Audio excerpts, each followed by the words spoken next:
Front Stage Dramas present I Was a Spy.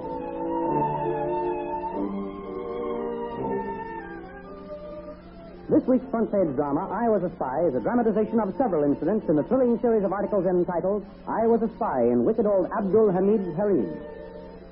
This authentic biography of a famous Austrian noblewoman revealing the secrets of what she saw, heard, and suffered as a favorite of the Sultan in the Imperial Turkish court has been running serially and will be concluded in next Sunday's American Weekly, the magazine with the greatest circulation in the world, which comes to you with your Hearst Sunday newspaper.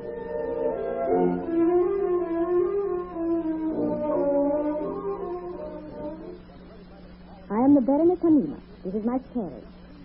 It all started one day in a dining car of the express train from Vienna to Constantinople. Across from me at the table was a distinguished German diplomat. I recognized him, and as he seemed interested in me, I spoke to him. Pardon me, but I think I can help you, Count Paul. Help me? How did you know my name? You were trying to remember where we had met, weren't you?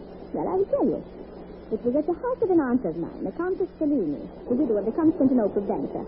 You were her just there when I was at school and visiting her over the Easter holidays. We went riding together several times. Oh, yes, I remember now. Ah, but you have grown up. Married, perhaps? Grown up? Yes. Somewhat mature, but not married yet. Not even engaged, as a matter of fact.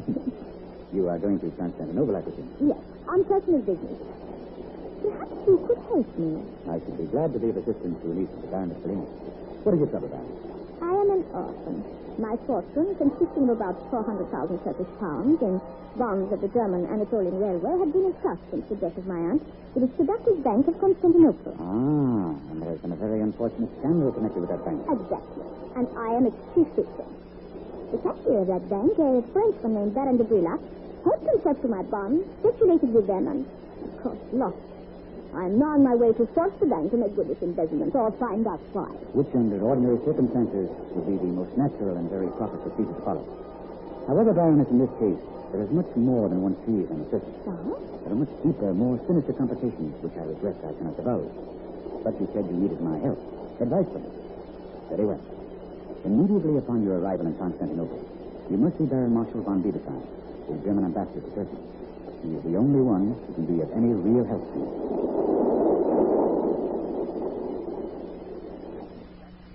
All the time we talked en route to the Turkish capital, I was conscious of Count Paul's deep interest in me.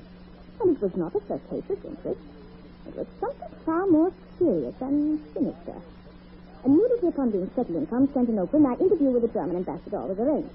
I went to see him.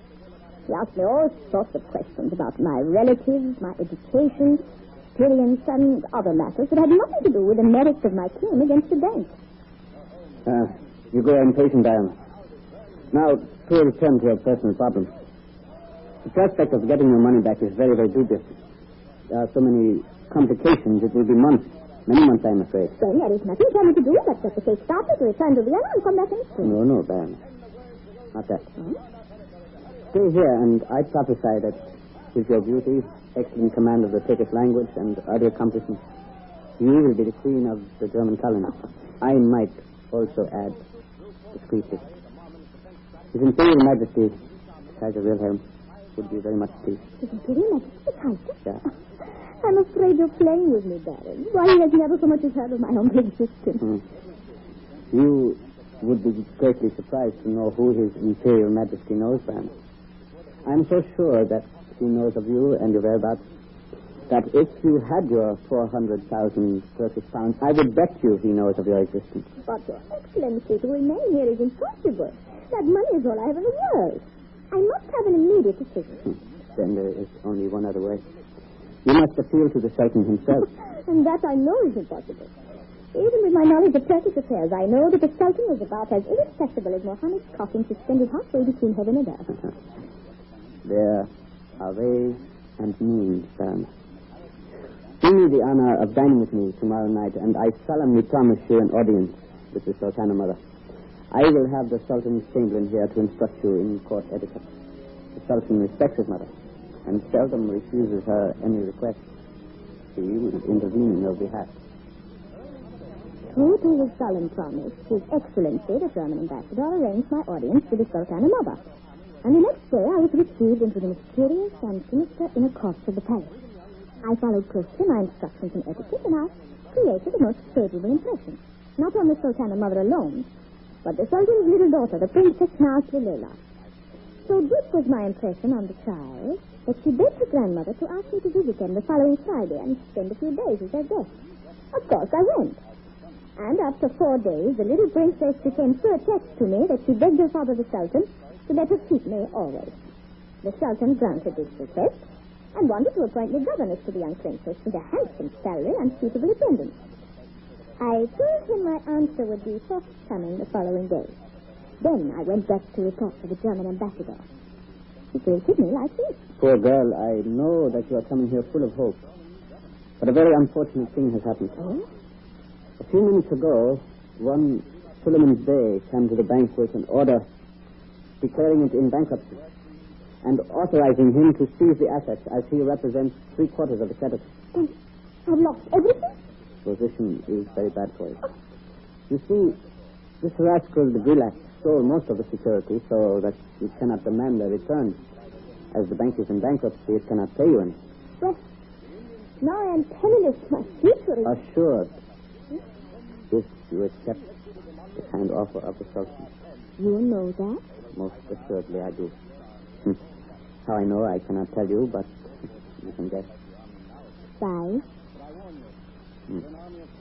A nasty word, my dear Baron. Let us say His Imperial Majesty's intelligence service, huh? Perhaps you would care to enlist? In this whole procedure, my talk with Count Paul, the suggestion I see you, you're securing my audience with the Sultana mother, everything is part of a gigantic plot. Not all of it. We had hoped that your beauty, intelligence, and simple personality would do the rest. You see, we were right. Then I'm already caught in the infamous spider web of international intrigue, bound and helpless. No. Do not give up hope. In the East, nothing comes by direct method. In the service of our Kaiser, strange things happen. I have a strong feeling that all will come back to you before long. Your Excellency, my case is settled. I will accept the offer to become governess and companion to the daughter of the Sultan. From today on, I am dead to the world. No one need know where I am. Disillusioned with life, I have decided to be at least useful. I have understood the meaning of your mysterious words and actions. If my death should be the price of my devotion, you may be assured that my fatherland will never be betrayed. You alone will hear from me. Thank you, Baron. I know now you are the one woman we need in the coming days of a great ordeal. I will know everything you do. I will hear everything. My hearing is so acute, for instance, that when you go to bed at night, if you will pray in a fairly loud, distinct voice, I don't know whether Allah will hear you or not, but probably I will, indirectly. There were many times after that little interview when I had good reason to be thankful that His Excellency could hear my prayers. But I came to learn there was a dictaphone hung in my room. And Izzat Pasha, the Sultan's confidential advisor, was in reality a spy in the pay of the German embassy. He had received all his early training in Germany. He relayed my prayers to the German ambassador. But, to return to my story. A few months after I entered the service as governess to the little princess, her frail health grew worse, and she died in her sleep. As I had no further duties to perform, I sent word to the Sultan, asking how I could be of service to him. The Sultana mother brought me his reply. His Majesty wishes you to remain in the palace. An apartment will be prepared for you in the inner harem.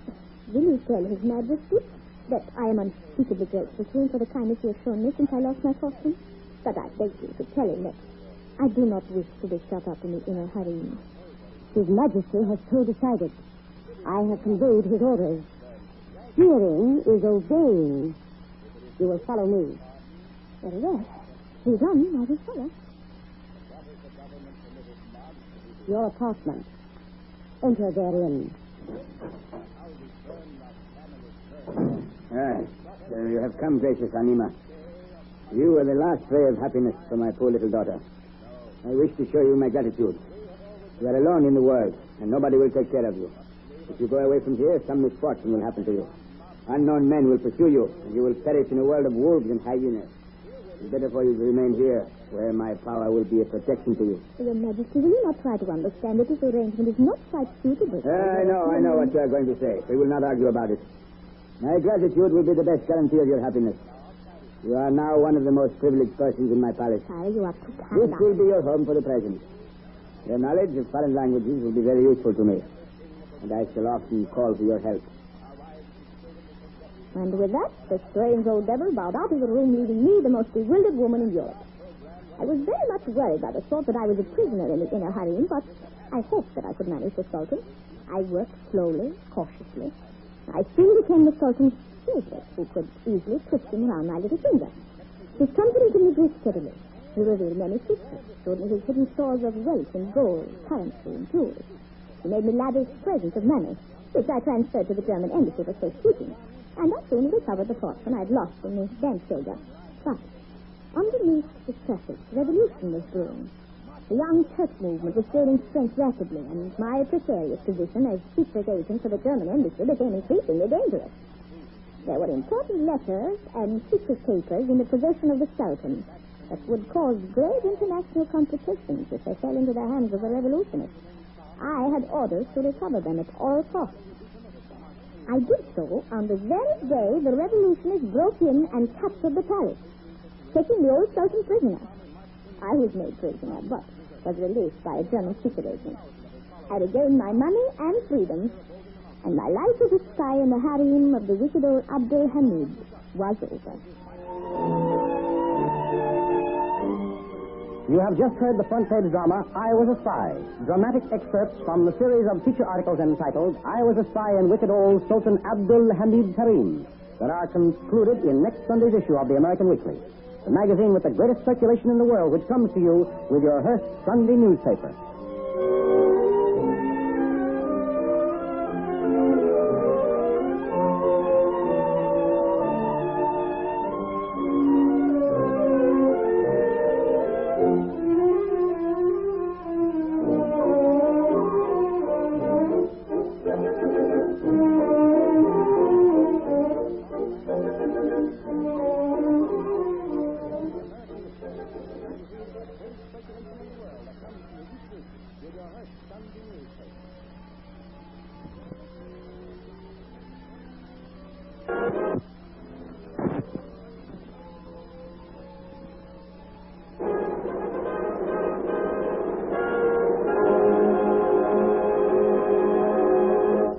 Front Page Dramas present The Title is Deceiving.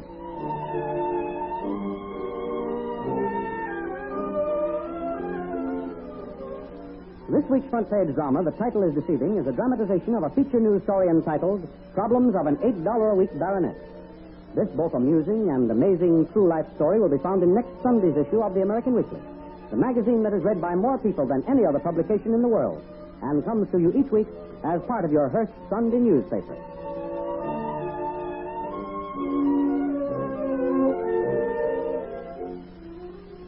The hero of our unusual story is John William Frederick Fagg, a poor farmer laborer who almost overnight became Sir John Fagg, Baronet. A line of English title holders whose family history dates back to the 16th century and whose members held important roles in 17th century English history. But to begin our story, let us visit